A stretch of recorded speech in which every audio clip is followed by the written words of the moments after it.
Good morning students. Today we are going to discuss about the lesson unit 21 conservation of plants and animals. Okay. In this lesson we are discussing how the organisms like plants and animals can be conserved. How to save. Okay. எப்படி வந்து பார்த்தீங்கன்னா தாவரங்கள் விலங்குகள் ஆகியவை எல்லாமே நம்ம பாதுகாக்கப்படுகிறோம் அப்படிங்கிறதுக்கான ஒரு தெளிவு தான் இந்த லெசனில். Okay, now let me see the learning objectives. Understand deforestation, afforestation and reforestation. Okay, காடுகள் அழிப்பு, காடுகள் உற்பத்தி, காடுகள் மீள் உற்பத்தி ஆகியன என்னங்கிறத நம்ம தெரிஞ்சுக்கலாம். So list out the endangered species, அழிந்து வரக்கூடிய உயிரினங்களை பட்டியலிடப்படுகிறது. Understand the importance of conservation of wildlife, காட்டு உயிரினங்கள் பாதுகாப்பதற்கான நன்மைகள் என்ன அப்படிங்கிறத பற்றி நம்ம பாடத்தில் தெரிஞ்சுக்கலாம். Know about red data book and its advantages. So red data புக்கினுடைய முக்கியமான நோக்கம், அதனுடைய முக்கியத்துவம் என்ன அப்படிங்கிறத பற்றி பார்க்கலாம். Okay, list out the importance of people's biodiversity register. Biodiversity, விலங்குகளுடைய தொகுப்புகள் காணப்படுகின்ற அந்த காரணங்களுக்கான நன்மைகள் என்ன அப்படிங்கிறத பார்க்கலாம். Know about the functions of animal welfare organisation, உயிரினங்களுடைய பாதுகாப்பிற்காக அமைந்துள்ள அந்த அமைப்புகள் முக்கியத்துவம் என்ன அப்படிங்கிறதெல்லாம் இந்த பாடத்தில் நம்ம பார்க்க போகிறோம். Okay, now let me see introduction. Our planet Earth is filled with so many species of plants and animals. அது உலகம் முழுவதும் பல்வேறு விதமான விலங்குகள் மற்றும் தாவரங்களால் ஆன உயிரினங்கள் தான் காணப்படுகின்றன. According in these scientist there are about 70 to 100 lakh species on the earth. இங்கே பூமியில் 100 முதல் 70 முதல் 100 லட்சம் எண்ணிக்கையில் இருக்கக்கூடிய உயிரினங்கள் வாழ்கின்றன. Okay, the sum of total of these animals are called biodiversity. அப்படி ஒரு குறிப்பிட்ட பகுதியில் காணப்படக்கூடிய உயிரினங்களுடைய ஒரு தொகுப்பு தான் பயோடைவர்சிட்டி, பல்லுயிர் அப்படின்னு பல்லுயிர் அமைப்பு என்று சொல்லப்படுகிறது. So bio means life, diversity means variety of different. அப்போது உயிரினங்கள் ஒரு குறிப்பிட்ட பகுதியில் பல்வேறு விதமான வகைகள் எண்ணிக்கையில் வாழ்கின்ற தன்மைக்கு பேர் பயோ டைவர்சிட்டி பேர். Thus biodiversity means variety of life forms on the earth and the essential interdependence of all living things. Okay, when you travel through the forest in the mountain ranges you can see variety of life forms. நம்ம ஒரு சமயத்தில் நம்ம காடுகள் வழியாக நம்ம பயணிக்கும் பொழுது பல்வேறு விதமான தாவரங்கள் விலங்குகள் எல்லாத்தையும் நம்ம அங்கே பார்க்கலாம். Okay, the forests are abundant with fruit trees and flowers and inhabited by chirping birds, branching deer and plenty of other animals. அதோடு மட்டும் இல்லாமல் காடுகளில் காணப்படக்கூடிய விலங்குகளாக எப்படின்னா தாவரங்கள், பூக்களை உருக்கக்கூடிய தாவரங்கள், பழங்களை உண்டாக்கக்கூடிய தாவரங்கள், பாடும் பறவைகள், மரங்களில் தாவி குதிக்கும் மான்கள் ஆகியவற்றை பல்வேறு விதமான உயிரினங்கள் காடுகள் வழியாக நம்ம பார்க்கலாம். Okay, okay, all through the literature of ages it has been mentioned and India is full of forest filled with wildlife. பல்வேறு விதமான இலக்கியங்களில் பல்வேறு விதமான இலக்கியங்கள் சொல்லியிருப்பாங்க. இந்தியாவானது எண்ணற்ற ஒரு உயிரினங்களுடைய தொகுப்பாக தான் இது காணப்படுகிறது அப்படின்னு சொல்லியிருப்போம். Okay, unfortunately from then to now most of these forests have been cut down. ஆனால் எதிர்பாராத விதமாக பல்வேறு விதமான காரணங்களால் காடுகளானது அழிக்கப்பட்டு வருகிறது. So most of these forest have been cut down. This phenomenon is seen all across the world. இது உலகெங்கிலும் இருக்கக்கூடிய எல்லா விதமான இடங்களிலும் காடுகளானது வெகுவான அளவு அழிக்கப்பட்டு வருகிறது. So forest is a natural resource are decreasing in area in recent years. இப்போ வந்து இருக்கக்கூடிய காலகட்டத்தில் காடுகளானது அழிக்கப்பட்டு வருகிறது. In this lesson we are going to learn about deforestation, endangered species, conservation of plants and animals and wildlife sanctuaries and national parks. இந்த லெசனில் நம்ம காடுகள் அழிப்பு, காடுகள் உற்பத்தி, அதுக்கடுத்து சாங்சுரிஸ் வனவிலங்கு சரணாலயங்கள் மற்றும் நேச்சுரல் பார்க்ஸ், அதுக்கப்புறம் வனவிலங்கு பூங்காக்கள் ஆகியவற்றை பற்றி நாம் பார்க்கலாம். Okay, now we'll see deforestation. Okay, the forest are the important renewable sources. அதாவது காடுகள் என்பது மீண்டும் மீண்டும் உருவாகக்கூடிய ஒரு புதுப்பிக்கக்கூடிய வளங்கள். They cover about 30% of the world's land surface. உலகம் முழுவதும் இருக்கக்கூடிய நிலப்பரப்புகளில் காடுகளானது 30% ஆக்கிரமித்துள்ளது. They produce oxygen and maintain the level of carbon dioxide in the atmosphere. இந்த காடுகளில் இருக்கக்கூடிய இந்த தாவரங்களும் என்ன பண்ணுதுன்னா அட்மாஸ்பியரில் இருக்கக்கூடிய ஆக்சிஜன் அண்ட் கார்பன் டை ஆக்சைடுடைய பேலன்ஸை மெயின்டைன் பண்ணுது. Forest provide many important goals such as timber, paper and medicinal plants. They control water runoff, protect the soil, they regulate the climatical changes. காடுகளானது பல்வேறு விதமான காலநிலை மாற்றத்திற்கு காரணமாக இருக்குது. அதோடு மட்டும் இல்லாமல் இது மண் அரிப்பு, மழை வெள்ளம், அதுக்கடுத்து மெடிசனல் பிளான்ஸு, ப்ரொடெக்ட்ஸ் சாயில், மண்ணை வந்து பார்த்திங்கன்னா வளம் செய்தல் போன்றவற்றில் பாதுகாப்பில் பல்வேறு விதமான காரணங்களாக இந்த ஃபாரஸ்டானது இருக்குது. So destruction of forest in order to make the land available for different uses is known as deforestation. Is are 2 mark. So காடுகளானது பல்வேறு விதமான காரணங்களுக்காக அழிக்கப்படுகின்ற அந்த நிகழ்ச்சிக்கு பேர் தான் டிஃபாரஸ்டேஷன் என்று அழைக்கப்படுகிறது. So deforestation has resulted in several ecological imbalances such as increasing in temperature, deficiency of rainfall, etc. காடுகள் அழிப்பதனால சுற்றுப்புறத்தில் பல்வேறு விதமான பாதிப்புகள் ஏற்படுகின்றன. ஒன்று, டெம்பரேச்சருடைய அதிகரிப்பு, உலகளாவிய வெப்பம் ஏற்படுதல், and then deficiency of rainfall, மழை வெள்ளமானது மழை பெய்யக்கூடிய அளவு குறைகிறது. So it has also resulted in the extinction of several species of animals and plants. காடுகள் அழிப்படுவதனால பல்வேறு விதமான தாவரங்கள், விலங்குகள் எல்லாமே மறைந்து விடுகின்றன. Okay, next causes of deforestation.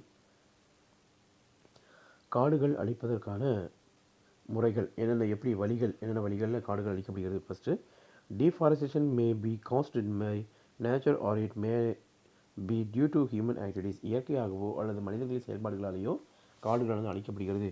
இப்போது இயற்கையாக சொல்லி பார்த்தோன்னா மழை வெள்ளங்கள், ஃபாரஸ்ட் ஃபயர்ஸ், ஸோ இந்த மாதிரியான சம் நேச்சுரல் டிசாஸ்டர்ஸ் மூலமாக என்னதுன்னா காடுகள் அழிக்கப்படுகிறது. And also maximum area of forest can be destroyed by manmade activities due to the increase in the population. ஓகேவா? ஸோ மக்கள் தொகை அதிகரிப்பதன் காரணமாக காடுகள் அழிக்கப்படுகிறது பல்வேறு விதமான காரணங்களுக்காக. Okay, the fires and fruits are the natural causes for deforestation. Human activities which are responsible for deforestation include agricultural expansion, cattle breeding, and illegal logging, mining, oil extraction, dam construction, and infrastructure development. Let us study about some of the in this section. Okay, agricultural expansion. இப்போது மக்கள் தொகை அதிகரிக்க அவருடைய தேவை அதிகரிக்கிறது. இதனால் காடுகள் வந்து அழிக்கப்பட்டு விவசாய நிலங்களாக மாற்றப்படுகின்றன. விவசாய நிலங்களாக மாற்றப்பட்டு அங்கே பயிர் தாவரங்களும் உணவுப் பயிர்கள் போன்ற பல்வேறு விதமான பயிர்கள் அங்கே வளர்க்கப்படுவதற்காக அதிகப்படியான இடங்களானது காடுகளானது அழிக்கப்பட்டு விவசாய நிலங்களாக மாற்றப்படுகின்றன. Okay, with increasing population there is an overgrowing demand for food production. Hence large amount of trees are chopped down for crop production and for cattle grazing. More than 40% of the forest are cleared to obtain the land and meet the needs of agriculture. 40% மேற்பட்ட காடுகளானது மக்கள் உற்பத்திக்கு தேவையான விவசாய நிலங்களாக மாற்றப்படுகின்ற காரணத்தினால தான் காடுகள் அழிக்கப்படுகிறது. அடுத்து urbanisation. So urbanisation is one of the important process because இதனுடைய தேவையான லிவிங் ஏரியாவை வந்து எக்ஸ்பேண்ட் பண்ணுறதுக்காக மக்களுடைய உற்பத்தி அதிகமாகிறது காரணமாக இந்த காடுகள் அழிக்கப்பட்டு வீடுகளாக மாற்றப்படுகின்ற நிகழ்ச்சி தான் அர்பனைசேஷன் பேர். With the expansion of cities, more land is needed to establish housing and settlement. Requirements like construction of roads, development of houses, mineral exploitations, and expansion of industries also arise due to urbanization. Forests are destroyed to meet all these needs.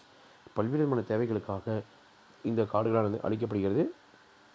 அதில் urbanisation, நகரமயமாதல், தொழிற்சாலைகள் உற்பத்தி மற்றும் விவசாயங்கள் உற்பத்தி, அதுக்கடுத்து வீட்டு விலங்குகளுடைய உணவு தேவைக்காக காடுகளானது அழிக்கப்படுகிறது. ஓகே, நெக்ஸ்ட்டு மைனிங்னா சுரங்க தொழிற்சாலைகள். ஸோ மைனிங் மூலமாக நிறையா அந்த மண்ணில் இருக்கக்கூடிய கனிமங்கள், மினரல்ஸ் ஆனது எடுக்கப்படுகிறது. The mining of coal, diamond and gold require a large amount of forest land. So a large number of trees cut down to clear the forest area. இப்போ பல்வேறு விதமான காரணங்களுக்காக மண்ணை தோண்டப்பட்டு அங்கேருந்து நிலக்கரி, தங்கம், வைரம் போன்றவற்றை எடுப்பதற்காக காடுகள் அழிக்கப்பட்டு வருகின்றன. இதனால் மரங்கள் வெட்டப்படுகின்றன. The moreover the waste comes out from mining pollutes the environment and affects the nearby plants. அப்போ அந்த சுரங்கங்கள் வெட்டப்படும் பொழுது அங்கேருந்து உற்பத்தி ஆகின்ற கழிவுகள் டெஸ்ட்ராய் ஆகுது. பக்கத்தில் இருக்கக்கூடிய காடுகள் எல்லாமே பாதிக்கப்படுகின்றன. Okay, next construction of dams. Okay, நீர்த்தேக்கங்கள் கட்டமைப்பு. To provide water supply for to increasing population. மக்கள் தொகை அதிகரிக்கும் மூலமாக அவங்களுக்கு தேவையான தண்ணீரான தேவைப்படுகிறது. தண்ணீருடைய தேவையை என்னது சீர்படுத்துவதற்காக காடுகள் அழிக்கப்படுகின்றன. காடுகள் அழிக்கப்பட்டு அங்கே டேம் நீர்த்தேக்கங்கள் கட்டப்படுகிறது. Large size dams are constructed. Hence a great extent of forest area is being clear. இதனால் மிகப்பெரிய அளவு காடுகளானது அழிக்கப்படுகிறது. Then timber production. So timber production is one of the we need wood to meet the needs of our daily life. இந்த மரக்கட்டைகளுடைய தயாரிப்பு அதிகரித்து தேவைப்படுகிறது. ஏன்னா இது விளைநிலங்களுக்கு விளக்கப்படுகின்ற இருக்கிற காடுகளில் இருக்கக்கூடிய மரங்கள் அழிக்கப்பட்டு எரிபொருளுக்காகவோ அல்லது கட்டுமான பொருட்களுக்காகவோ அல்லது மேசை நாற்காலி போன்ற பொருட்கள் செய்வதற்காகவோ மரங்களால் வெட்டப்படுகின்றன. இந்த would paste industries like paper, அதுக்காக நம்ம பண்ணோம்னா பேப்பர் கம்பெனிஸ் போன்றவை எல்லாமே match sticks furniture need substantial amount of wood supply. So wood is the most commonly used fuel. Thus a large number of trees are being cut down for fuel supplies. எரிபொருள் தேவைக்காக இந்த காடுகள் வந்து மிக அதிகமான அளவு வெட்டப்பட்டு சப்ளை பண்ண முடியுது. Some people are involved in illegal wood cutting and destroying more number of trees. This is the reason for the destruction of some valuable plants. மனிதனுடைய பல்வேறு தேவையில்லாத செயல்பாடுகள் மூலமாக காடுகள் அழிக்கப்படுகின்றன. இதனால் அதிகப்படியான மரங்கள் அழிக்கப்படுகிறது. அடுத்து ஃபாரஸ்ட் ஃபயர்.